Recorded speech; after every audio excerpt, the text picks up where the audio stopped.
sudah menjadi support system terbaik saya, di mana sudah support saya untuk menghadiri pengimbasan modul 1.4 budaya positif SDN Wijaya Kusuma 07.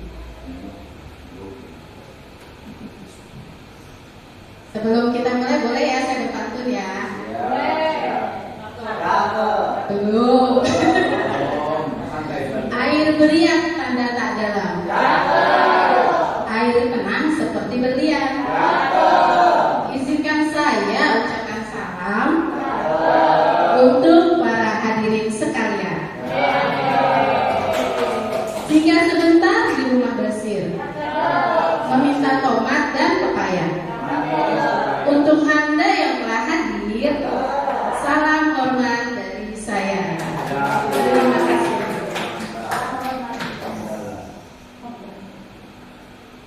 Izinkan saya memperkenalkan, ini adalah Ibu Dewi Rosiani, fasilitator dari Jogja. Kemudian Ibu pengajar praktik Ibu Korina El Rusda, dan saya sendiri sebagai calon guru penggerak angkatan 10. Sebelum kita memulai materi, marilah kita menyanyikan lagu Indonesia Raya. Kepada Bapak Ibu guru dimohon untuk berdiri.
Untuk memperlancar acara hari ini, marilah kita mulai dengan doa yang akan dipimpin oleh Ustadz kita, Ustadz Nur Hamdani. Kepadanya saya persilakan.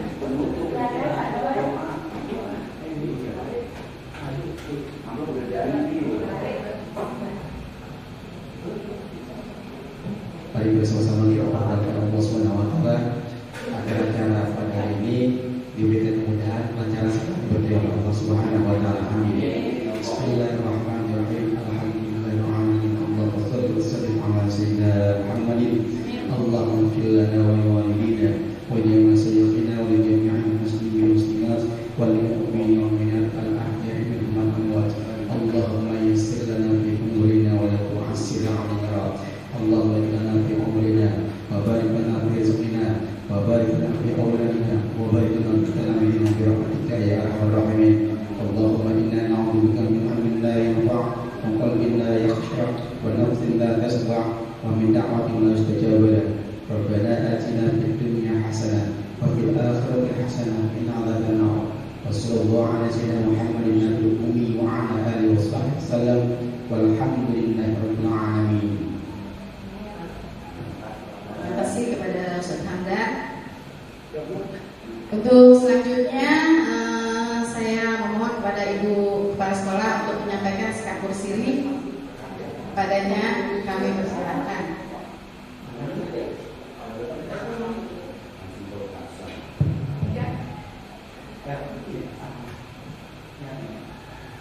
Bismillahirrahmanirrahim. Assalamualaikum warahmatullahi wabarakatuh.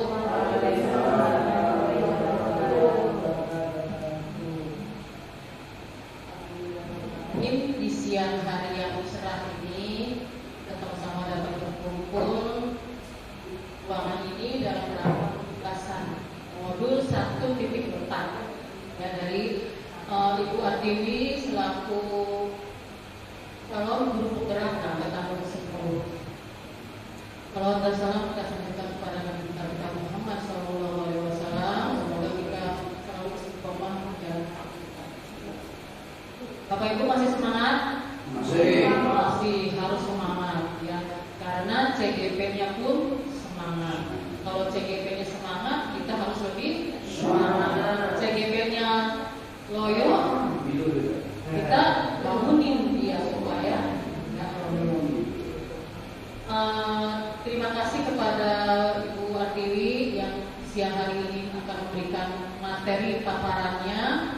Mudah-mudahan apa yang disampaikan oleh Bu Artiwi nanti sama-sama kita dapat pelajari, kita simak, kita pelajari, lalu kita terapkan di kelas kita masing-masing. Mungkin dari masing-masing kita mempunyai kekurangan, sudah pasti, kelebihannya juga ada. Ya, jadi kekurangan yang ada pada diri kita, mudah-mudahan kita tambal, kita perbaiki kekurangan-kekurangan itu. Yang sudah baik, mudah-mudahan terus dipertahankan dan akan supaya lebih baik lagi. Adapun materi yang nanti disampaikan oleh Bu Artiwi, sedikit banyaknya pasti akan membawa dampak atau pengaruh bagi kita yang belum atau yang sudah menjadi guru penggerak. Ya. Mudah-mudahan apa yang disampaikan oleh Bu Artiwi nanti ada yang nyangkut di kepala kita dan kita dapat terapkan di kelas. Mungkin itu saja sambutan dari saya. Sekali lagi, ayo bersemangat untuk pembahasan hari ini. Terima kasih Bu Artiwi dan calon guru penggerak yang lain. Saya akhiri, wabillahi taufiq wal hidayah. Wassalamualaikum warahmatullahi wabarakatuh.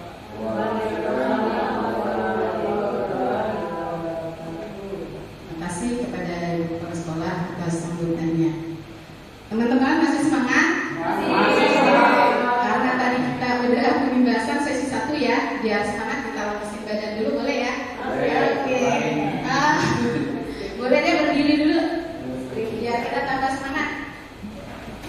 Kita joget bareng ya, ikuti gerakan kita.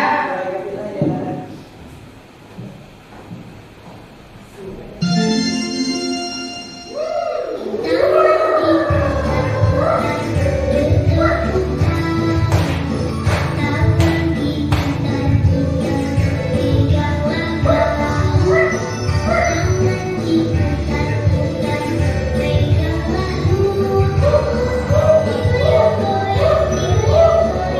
you.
setuju atau tidak setuju. Yang pertama adalah hukuman dapat mendisiplinkan anak. Kira-kira apa Bapak Ibu? Setuju? Yang kedua, pemberian hukuman dengan hal positif seperti membaca atau membersihkan halaman sekolah dapat meningkatkan disiplin anak. Setuju? Yang setuju. Yang ketiga, memberi penghargaan dapat meningkatkan motivasi belajar anak. Bagaimana Bapak Ibu? Setuju. Oke. Coba Pak Tri, saya minta pendapat Pak Tri. Tadi bilang hukuman dapat mendisiplinkan anak, tidak setuju ya? Bagaimana pendapatnya? Oke ya. Untuk hukuman itu kan bersifat menekan ya. Biasanya yang ditekan-tekan tuh gak enak. Ya. Biasanya yang dikasih pelonggaran. Nah, hukuman di sini kan dia misalkan biasanya ini bersifat berat ya, fisik segala macam. Ya menurut saya untuk olahraga berguna. Ya misalkan berlari, persatuan lari. Tapi kalau pada saat pelajaran biasa nggak terlalu ini, jadi mungkin hanya akan membuat anak jadi jadi gimana sih nggak harus begini jadinya ya kan, nggak berhubungan. Jadi hukuman yang sesuai, mungkin bukan hukuman, jadi sanksi ya, sanksi ketika anak salah, sanksinya apa gitu kan. Jadi bukan berupa hukuman. Kalau hukuman kayaknya kesian banget itu, kalau itu hukuman kan, dengan berupa sanksi. Menurut saya seperti itu. Terima kasih Pak Tri pendapatnya. Jadi Pak Tri itu lebih setuju kalau anak-anak melanggar mendapatkan sanksi ya, bukan hukuman. Dan kalau yang hukuman berupa fisik untuk PJOK masih nyambung ya Pak Tri ya, karena olahraga ya. Lanjut dengan pernyataan ketiga, memberi penghargaan dapat meningkatkan motivasi belajar anak. Tadi saya dengar pendapat Bu Siti itu katanya tidak setuju. Boleh pendapatnya Bu Siti? Ya, terima kasih atas waktunya Bu Artiwi. Memberi penghargaan dapat meningkatkan motivasi belajar anak. Menurut saya kurang setuju ya Bu Artiwi, karena menurut saya itu suatu hadiah atau penghargaan itu akan memberikan atau menjanjikan sesuatu terhadap anak. Jadi jika anak itu tidak diberikan penghargaan, dia tidak mau atau ogah-ogahan untuk mengerjakan apa yang harus dia kerjakan. Jika ada penghargaan itu, jika diminta penghargaan dia mau mengerjakan, jika tidak. Nah, itu yang akan memberikan dampak negatif terhadap mereka ke masa depannya. Jadi kalau nggak ada penghargaannya, nggak kerjainlah, ngapain nggak ada penghargaannya? Kalau ada penghargaan nggak ada mengerjakan, itu yang bikin anak kurang bagus dalam dalam mengerjakan tanggung jawab mereka. Itu menurut saya berarti. Terima kasih Bu Siti atas pendapatnya. Jadi Bu Siti setuju kalau penghargaan dapat meningkatkan motivasi belajar anak, tidak setuju ya, karena dengan penghargaan tersebut tidak akan muncul motivasi dari dalam diri anak itu sendiri. Nah, dari pertanyaan kemarin ini tadi, nanti jawabannya kita kaitkan apakah pendapat yang kita katakan tadi merupakan hukuman, konsekuensi, atau restitusi. Nah, di sini kita akan belajar tentang budaya positif. Budaya positif adalah nilai-nilai, keyakinan, dan kebiasaan-kebiasaan di sekolah yang berpihak pada murid agar murid dapat berkembang menjadi pribadi yang kritis, penuh hormat, dan bertanggung jawab. Latar belakang budaya positif ini adalah suasana positif itu sangat mendukung dalam menciptakan pembelajaran yang kondusif. Karena dengan suasana yang positif, murid dan guru akan menemukan suatu kondisi pembelajaran yang menyenangkan, sehingga proses pembelajaran dapat berjalan tanpa adanya suatu beban atau paksaan, tapi menjadikan suatu kebutuhan. Suasana positif juga akan membantu menggerakkan moral yang positif bagi murid, sehingga karakter murid tidak hanya terbentuk dari akademik atau intelektualnya saja, tetapi juga dari lingkungan yang ada. Budaya positif sendiri terdiri dari 7, yaitu yang pertama adalah perubahan paradigma belajar, yang kedua budaya positif, yang ketiga motivasi perilaku manusia, yang keempat kebutuhan dasar, yang kelima posisi kontrol restitusi, yang keenam keyakinan keras, dan yang ketujuh segitiga restitusi. Nah, di sini ada perubahan paradigma kegiatan kepala tangan. Saya mau berbagi peran ya di sini ya. Saya butuh 2 orang, boleh. Patri maju sama Pak Hamdan deh. Kali ini cowok-cowok deh. Yeay. Kasih tepuk tangan buat teman-teman.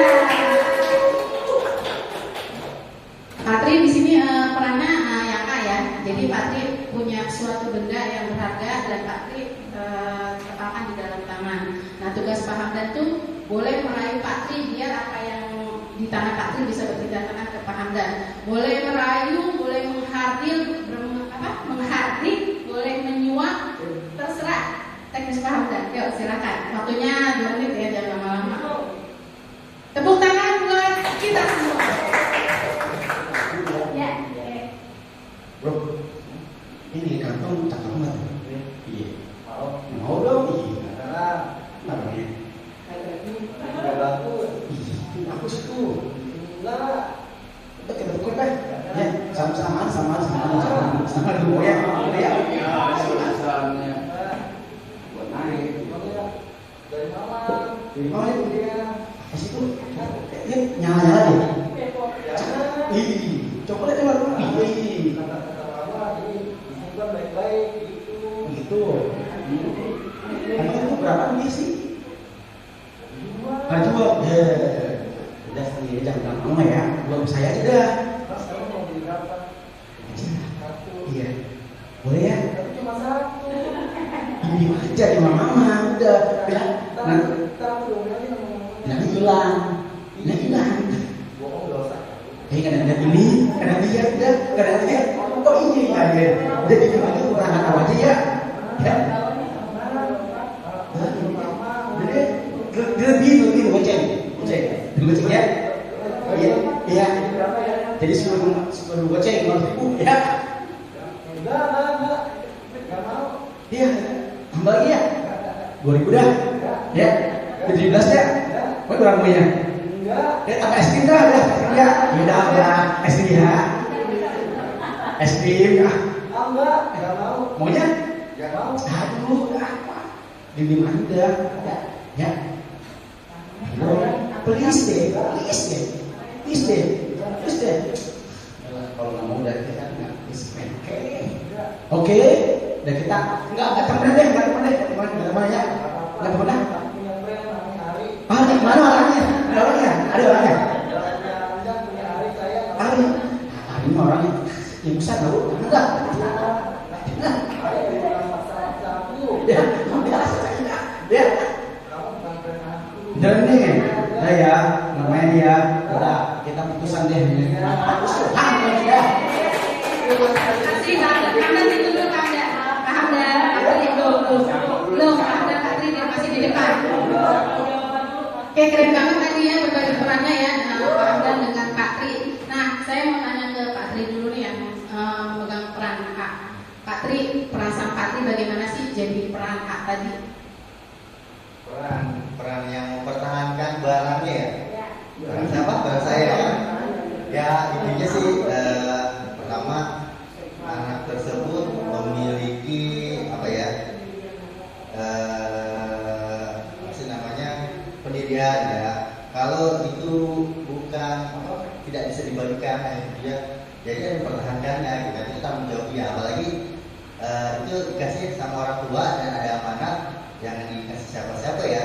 Nah, ya itu merupakan tanggung jawab dari si anak apa yang diberikan oleh orang tuanya. Oke, ya.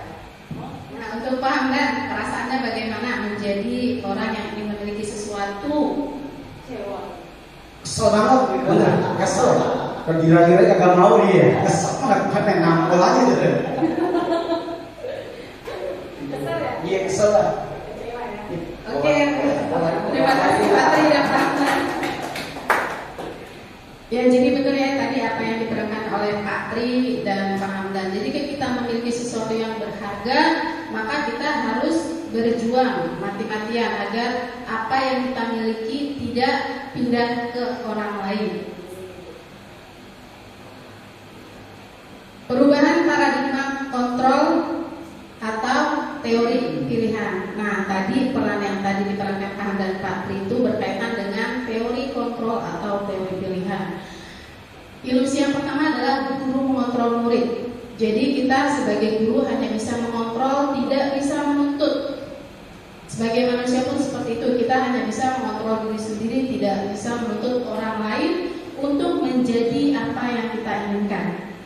Yang kedua adalah ilusi bahwa kritik dan membuat orang merasa bersalah dapat menguatkan karakter. Yang ketiga, ilusi bahwa semua pengamat positif efektif dan bermanfaat. Yang keempat, ilusi bahwa orang dewasa memiliki hak untuk memaksa. Nah, di sini kita sebagai guru bisa bilang kalau di ruang kelas, karena kita di SD ya, kita adalah orang yang paling dewasa. Nah, di sini kita bisa nih memiliki teori pilihan untuk memaksa kegiatan belajar ya ada peserta didik. Kita lihat di sini perubahan paradigma stimulus respon atau teori kontrol, teori pilihan. Kita lihat yang pertama, stimulus responnya adalah kita mencoba mengubah orang agar berpandangan sama dengan kita. Teori kontrolnya adalah kita berusaha memahami pandangan orang lain tentang dunia. Jadi kita bisa bedakan nih antara stimulus respon dengan teori kontrol atau pilihan. Kita lihat lagi yang poin ketiga, orang lain bisa mengontrol saya. Ini menurut stimulus responnya, tapi menurut teori kontrolnya adalah hanya Anda yang bisa mengontrol diri Anda. Jadi kita yang bisa mengontrol diri kita tidak bisa dikontrol oleh orang lain. Dan harus bisa gitu kita bertahan, jangan sampai orang lain itu mengintervensi terhadap diri kita sendiri. Disiplin positif. Nah, disiplin positif adalah pendekatan mendidik anak untuk melakukan kontrol diri dan pembentukan kepercayaan diri. Nah, di sini udah jelas ya, disiplin positif ini kita membangun karakter anak, yaitu kepercayaan diri salah satunya. Disiplin positif merupakan suatu cara penerapan disiplin tanpa kekerasan dan ancaman yang dalam praktiknya melibatkan komunikasi tentang perilaku yang efektif antara guru dan murid. Dalam penerapan disiplin positif ini, murid diajarkan untuk memahami konsekuensi dari perilaku mereka. Selain itu, disiplin positif juga mengajarkan murid bertanggung jawab serta memiliki rasa hormat dalam berinteraksi dengan lingkungannya. Jadi, disiplin positif merupakan salah satu cara penerapan disiplin yang bertujuan untuk menumbuhkan kesadaran serta memberdayakan murid untuk melakukan sesuatu tanpa imbalan, ancaman maupun hukuman. Nah, berkaitan dengan tadi, disiplin positif adalah kita tujuannya untuk menguatkan karakter peserta didik kita sesuai dengan profil pelajar Pancasila. Ibu bapak guru apa lagunya? Boleh nyanyi ya? Ada yang ingat gak lagunya Pak? Ya, oke, yuk kita mulai ya. Belajar Pancasila, beriman dan bertakwa pada Tuhan yang esa dan berakhlak mulia, bergembira dengan global, gotong royong mandiri, kreatif dan bernalar kritis,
Lanjut kita ke motivasi perilaku manusia. Untuk menghindari ketidaknyamanan atau hukuman, untuk mendapatkan imbalan atau penghargaan dari orang lain, untuk menjadi orang yang mereka inginkan dan menghargai diri sendiri dengan nilai-nilai yang mereka percaya. Pada dasarnya teori motivasi perilaku manusia itu ada dua ya, ada intrinsik dan internal dan eksternal ya. Internal itu motivasi yang berasal dari dalam diri sendiri dan eksternal adalah motivasi yang datang dari luar, bisa dari lingkungannya, bisa dari temannya, bahkan bisa jadi dari gurunya. Kita lihat yang pertama di sini, untuk menghindari ketidaknyamanan atau hukuman, apa yang akan terjadi apabila saya tidak melakukannya. Nah, di sini karena dia menghindari hukuman, maka motivasinya termasuk motivasi eksternal. Kemudian yang kedua, untuk mendapatkan imbalan dari orang lain atau institusi, apa yang akan saya dapatkan apabila saya melakukannya. Karena dia melakukan sesuatu karena ada imbalan, maka ini juga termasuk motivasi eksternal. Yang ketiga, untuk menghargai diri sendiri. Saya akan menjadi orang yang seperti apa bila saya melakukannya. Ini dari kalimat ini sudah jelas bahwa motivasi ini timbul dari diri sendiri ya. Ini sudah memiliki tujuan disiplin positif. Bapak Ibu, kita lihat di depan, ini adalah tokoh pendidikan, yaitu Bapak siapa? Ki Hajar Dewantara, yang mana Bapak Ki Hajar Dewantara ini menulis merdeka. Menurut Ki Hajar Dewantara adalah merdeka itu artinya tidak hanya terlepas dari perintah, akan tetapi juga cakap buat memerintah diri sendiri. Jadi Ki Hajar di sini menuntut ya, terutama kita sebagai guru bisa cakap memerintah diri sendiri bahwa kita harus selalu bahagia. Kalau Bapak Ibu guru lihat di video PPT itu selalu juga dengan salam bahagia. Benar nggak Bapak Ibu? Ya.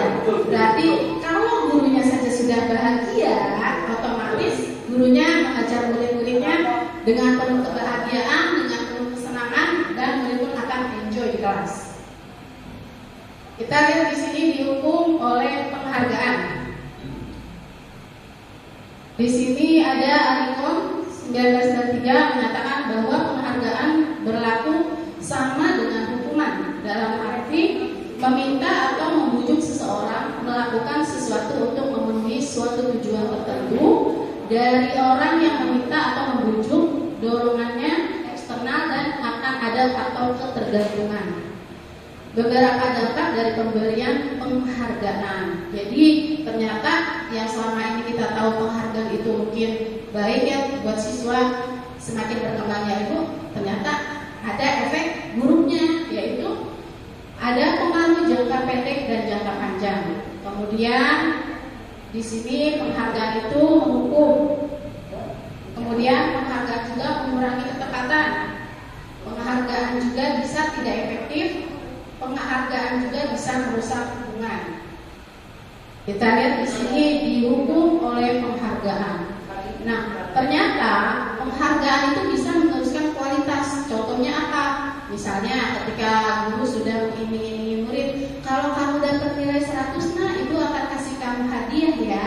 Nah, dengan motivasi penghargaan tersebut, murid itu jadi motivasinya bukan dari diri sendiri. Jadi karena ingin mendapatkan hadiah.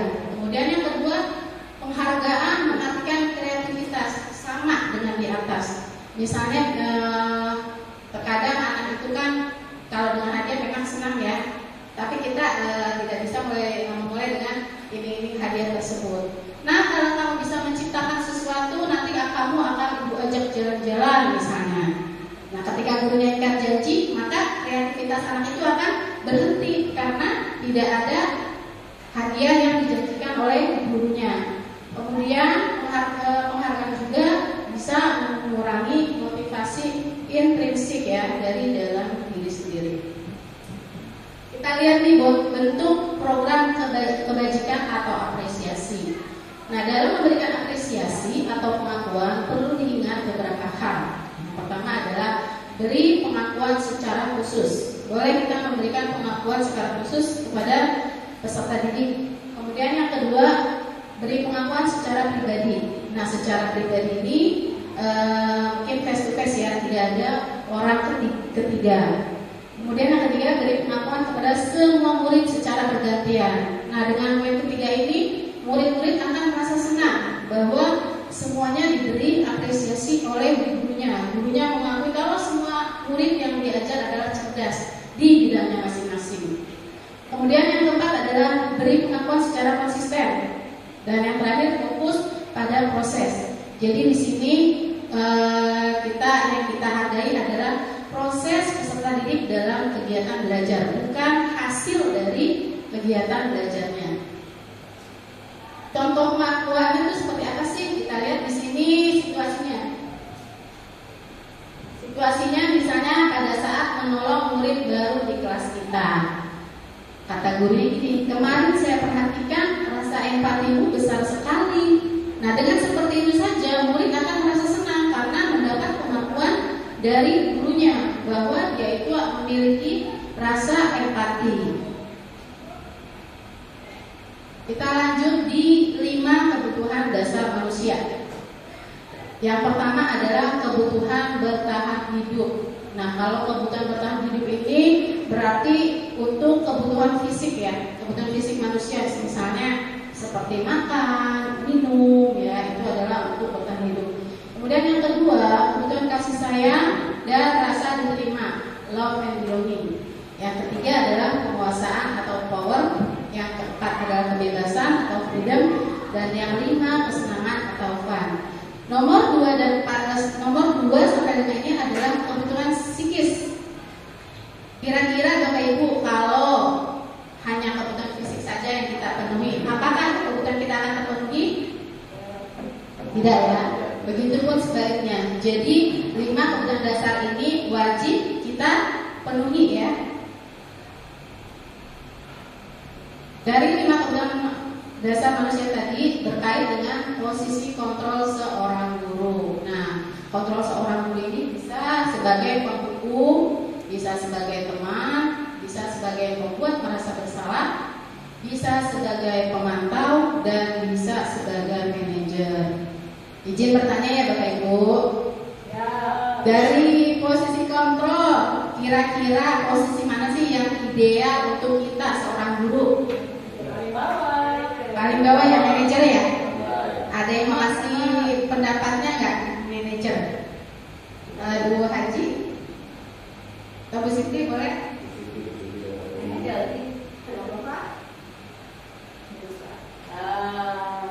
Baiklah, terima kasih atas waktunya Bu Arjili. Saya akan mencoba memberikan pendapat saya tentang posisi kontrol seorang guru sebagai manajer. Ya, namanya manajer itu bisa mengatur, bisa memberikan jalan keluar jika anak didik kita mempunyai sebuah masalah.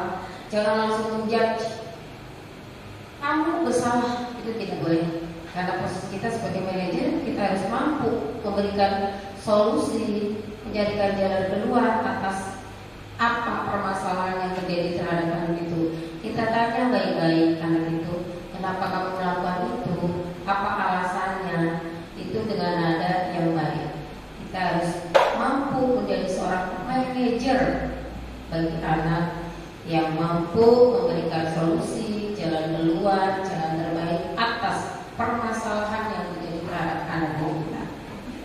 Itu jawaban saya. Terima kasih Bu Siti. Beri tepuk tangan untuk Bu Siti. Keren. Iya betul Bu Siti. Jadi kita di sini adalah idealnya posisi kontrol seorang guru adalah sebagai manajer, di mana kita bisa mengelola kelas dan bisa memberikan solusi atas permasalahan yang ada. Kita lihat posisi kontrol sebagai penghukum. Biasanya kalau penghukum itu dia dengan nada suara yang tinggi, bahasa tubuhnya, terus mata melotot dan jari menunjuk dan menghardik. Contoh, patuhi aturan saya. Awas. Ada nggak Bapak Ibu guru yang masih seperti itu? Ya. Mudah-mudahan nggak ada ya. Itu di kamar sebelah. Ada juga ada nih contohnya. Selalu tugas yang terakhir. Itu saya yang dulu. Kalau sekarang ya insya Allah dengan kita tahu ilmu, kita mulai mempraktikkan ya Bapak Ibu ya di kelas ya.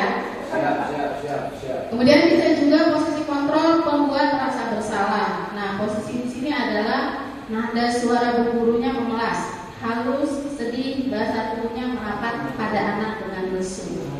Misalnya di sini, duh, ibu sangat kecewa sekali dengan kamu. Bagaimana kalau orang tua tahu berbuat seperti ini?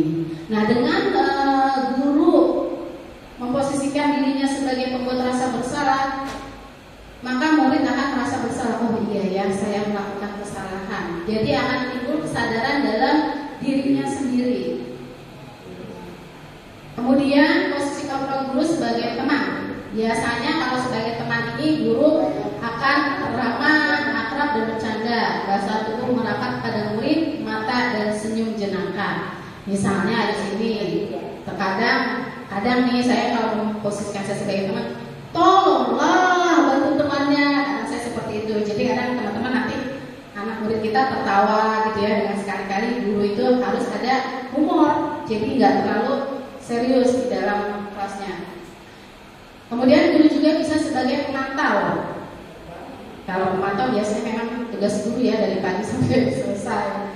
Nah di sini biasanya nada suaranya datar, bahasa tubuhnya normal. Contoh misalnya, apa yang telah kamu lakukan? Sanksi atau konsekuensinya apa? Nah itu adalah posisi guru sebagai pemantau.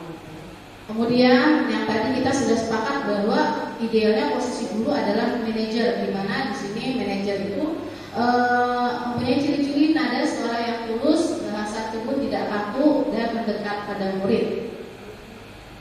Ketika ada permasalahan melalui pendekatan yaitu apakah kamu meyakininya? Jika kamu meyakininya, apakah kamu mau memperbaikinya? Nah dengan posisi manajer ini kita menempatkan murid itu tidak berada di posisi dia bersalah, tapi kita mengajak dia berdiskusi untuk introspeksi telah berbuat apa. Nah, efek dari perbuatan kamu harus bagaimana? Di situ akan terdapat solusi antara guru dan murid. Langkah mewujudkan disiplin positif. Nah, di sini adalah salah satu contohnya membuat kesepakatan kelas atau bentuk kontrak belajar yang berlaku untuk siswa dan guru. Kemudian membentuk keyakinan kelas, dan ini adalah keyakinan kelas yang pernah saya buat di kelas 4B, yaitu salah satunya tepat waktu masuk dan keluar kelas, kemudian budaya 5S, senyum, sapa, salam, sopan dan santun, kemudian menjaga kelas tetap bersih dan rapi, belajar dengan asik, seru dan ceria, dan membudayakan kata tolong, maaf, dan terima kasih. Nah, keyakinan kelas di sini adalah memahami pentingnya memiliki keyakinan kelas sebagai fondasi dan arah tujuan sebuah kelas yang akan menjadikan landasan dalam memecahkan permasalahan di dalam kelas. Nah, di sini kita lihat dalam keyakinan kelas itu sendiri ada pernyataan apakah termasuk hukuman atau konsekuensi. Bapak Ibu, kira-kira nih kalau mencatat 100 kali di dalam kalimat saya tidak akan terlambat lagi karena terlambat ke sekolah. Kira-kira hukuman atau konsekuensi? Hukuman. Nah, kemudian lari mengelilingi lapangan basket 2 kali karena terlambat hadir di sekolah. Hukuman. Saya bacakan poin terakhir, lari mengelilingi lapangan basket 2 kali karena terlambat 10 menit untuk pelajaran PJOK. Konsekuensi. Oke, boleh ya saya tanya ya, bedanya nih pernyataan kedua dan ketiga apa sih kok jawabannya bisa beda? Ada yang bisa membantu saya jawab nggak? Boleh, Bu Mega, maju Bu Mega.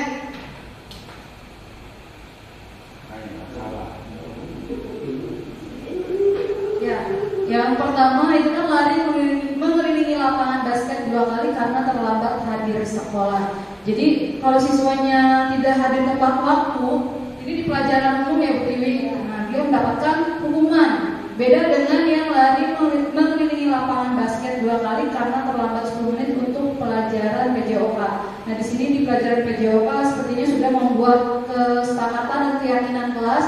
Jadi jika terlambat mendapatkan konsekuensinya yaitu lari 2 kali putaran itu.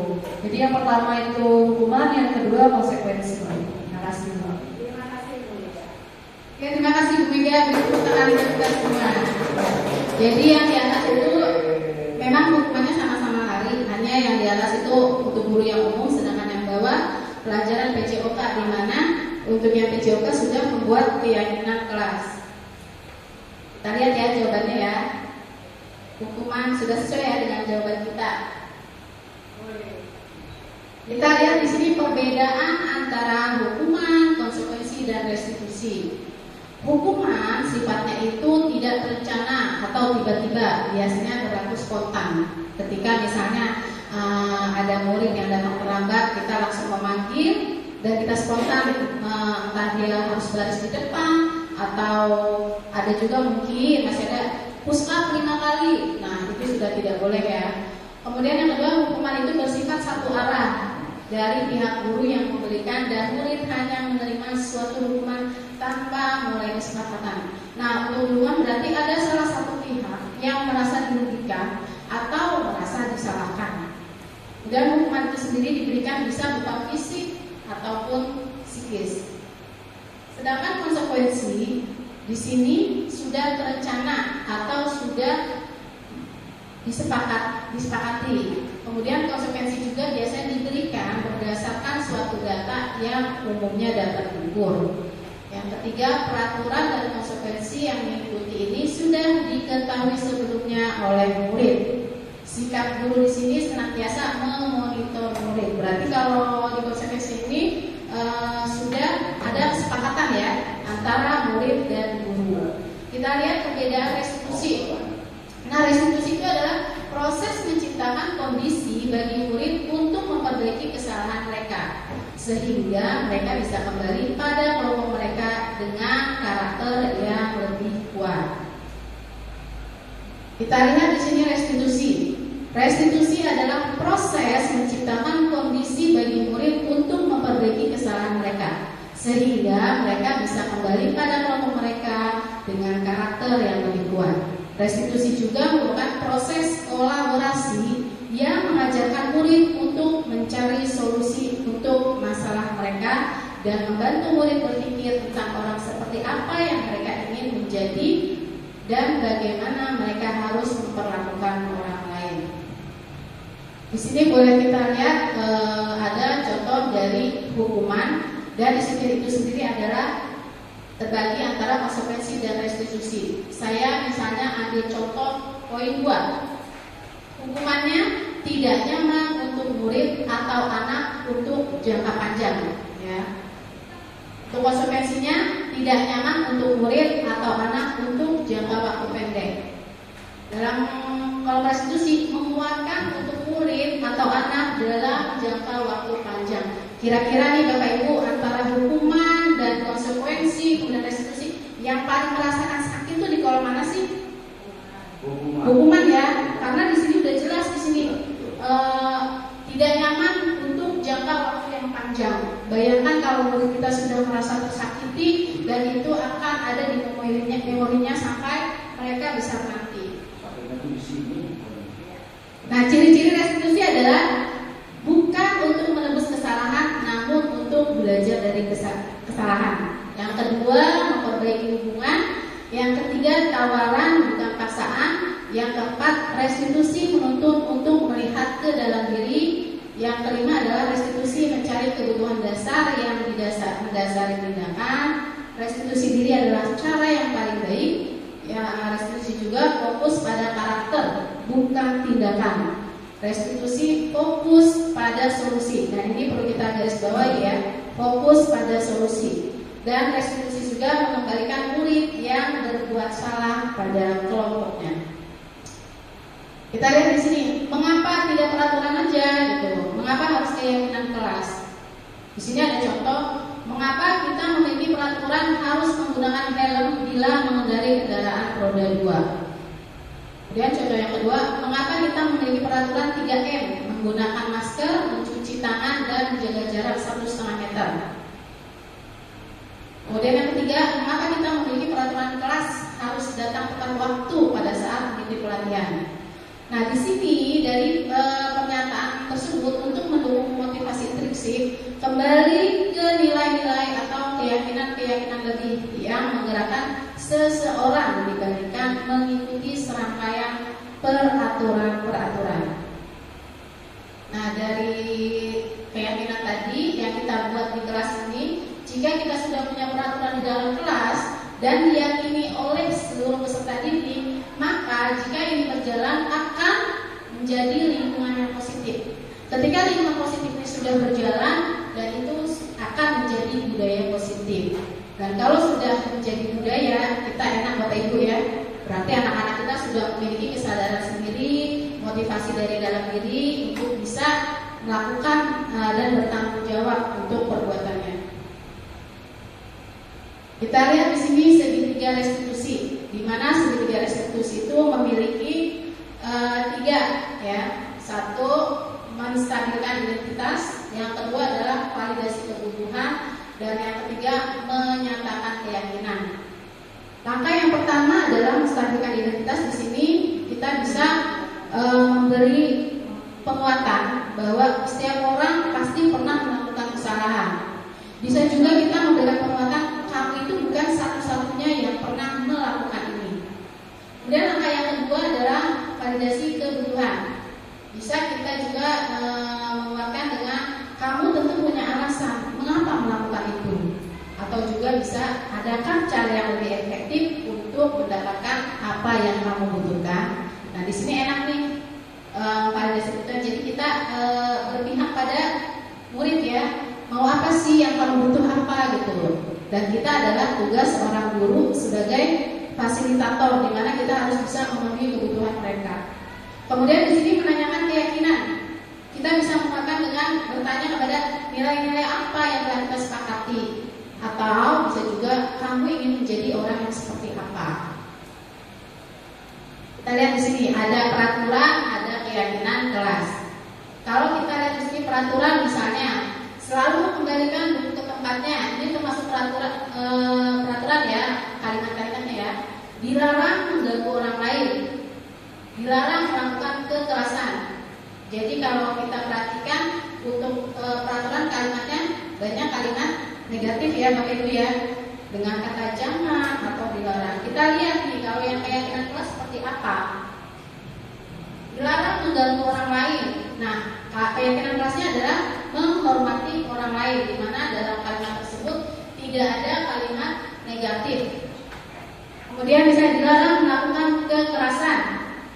Keyakinan kelasnya kalimatnya adalah keselamatan, menghormati orang lain. Bapak Ibu, kira-kira kalimatnya enak mana nih? Peraturan atau keyakinan kelas ya? Keyakinan kelas ya. Nah, ini bisa ya nanti tahun ajaran baru kita aplikasikan ya.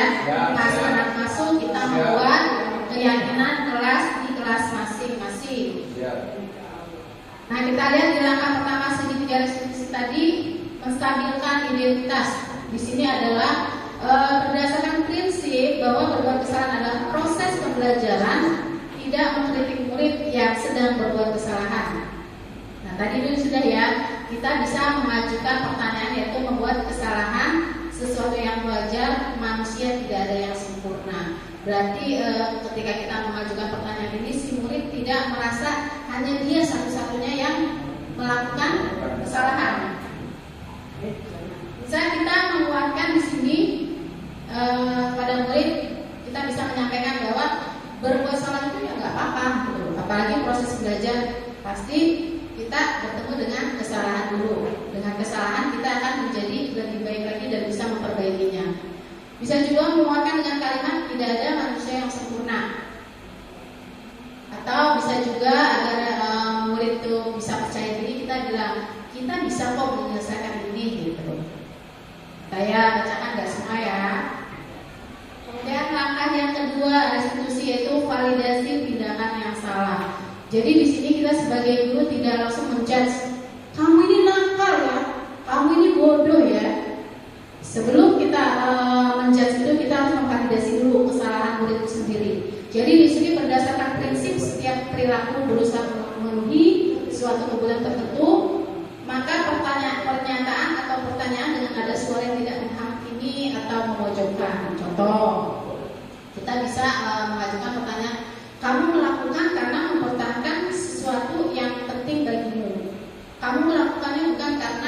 alasan tertentu.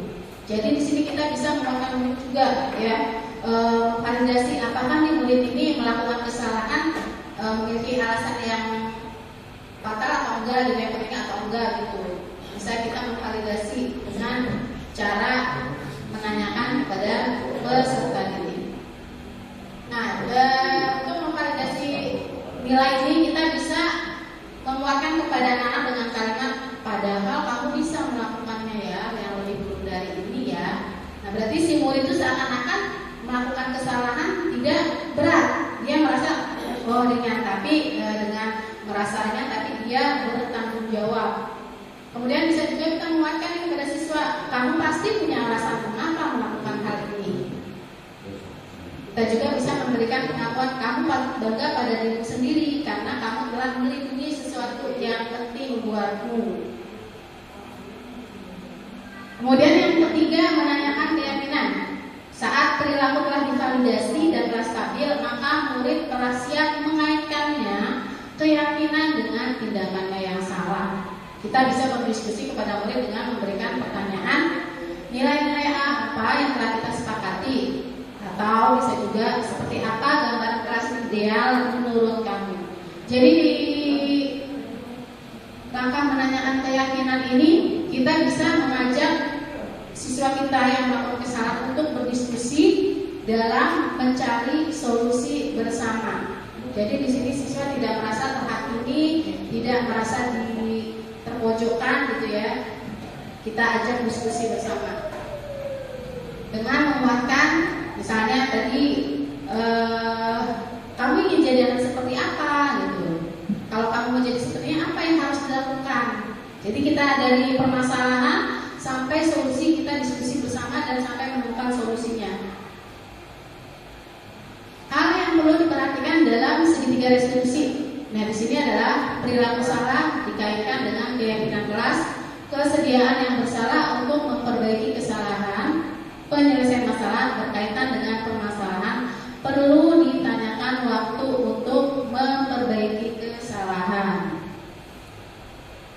Nah, ini adalah beberapa dokumen kegiatan disiplin positif saya, yang mana saya mengambil peran di sini adalah berkolaborasi dengan pihak luar.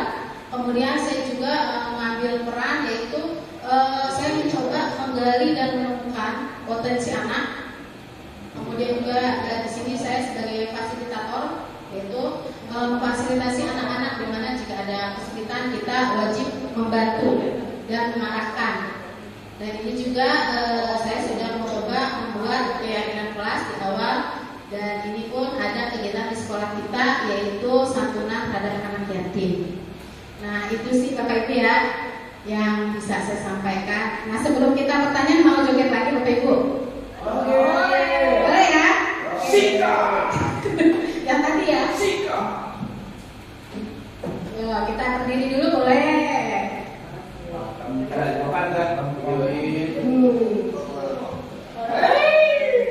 Biar lemas, habis ini kita sebentar lagi kan penutup.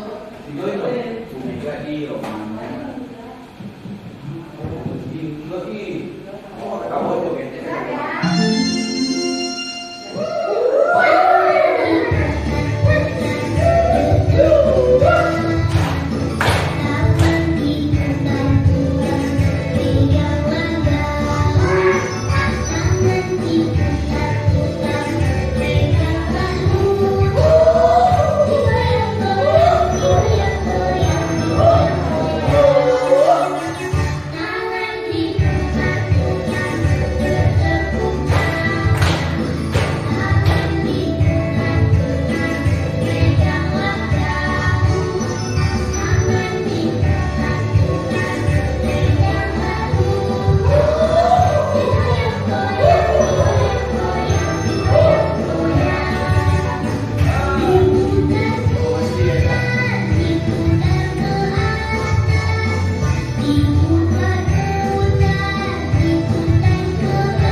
Udah siap kembali ya? Oke, dari paparan tadi, apakah Bapak Ibu ada pertanyaan yang janggal maksudnya bisa diajukan? Bu Eri mau nanya? Boleh? Assalamualaikum warahmatullahi wabarakatuh. Terima kasih untuk kesempatannya Ibu Hartiwi. Tadi sudah dijelaskan dengan sangat gamblang dan masih saya agak bingung sedikit. Mengapa kita harus bersikap sebagai manajer dalam mendisiplinkan peserta didik? Ya, cukup itu aja Bu Tiwi. Terima kasih atas pertanyaannya Bu Eri. Beri tepuk tangan untuk Bu Eri. Ya, Bu Eri tadi mengajukan pertanyaan mengapa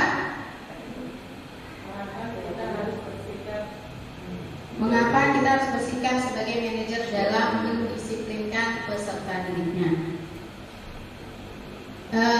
Kita harus bersikap sebagai manajer dalam mendisiplinkan peserta didik itu Bu Eri karena posisi manajer itu adalah posisi terbaik atau ideal yang sangat bijak dalam mendisiplinkan peserta didik karena di sini peserta didik bisa meletakkan dirinya sebagai individu yang positif dalam dunia berkualitas.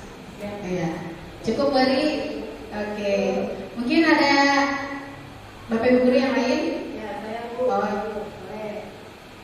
Menanggapi pertanyaan Ibu Ari, saya akan bertanya, apakah posisi manajer itu dan segitiga restitusi itu saling berhubungan? Terima kasih. Baik Bu Haji, terima kasih pertanyaan yang sangat bagus. Ya Bu Haji, sangat berhubungan ya, karena memang seorang manajer itu akan bijak dalam menyikapi permasalahan yang ada dengan merestitusi langkah restitusi diantaranya itu. Satu, tadi sudah dijelaskan dengan menstabilkan identitas. Kemudian yang kedua, validasi kebutuhan, dan yang ketiga menanyakan keyakinan. Mungkin nanti bisa dicoba ya Bu Haji ya, langkah-langkah restitusi di dalam kelas kita. Mungkin Bu Haji bisa jawab ya. Ada lagi yang mau bertanya? Cukup kali ya Bu Soleh ya. Alhamdulillah kegiatan kita sudah selesai. Terima kasih untuk semuanya. Mohon maaf apabila mungkin dalam kata-kata saya ada yang kurang berkenan. Mohon dibukakan pintu maaf yang selebar-lebarnya. Terima kasih. Assalamualaikum warahmatullahi wabarakatuh.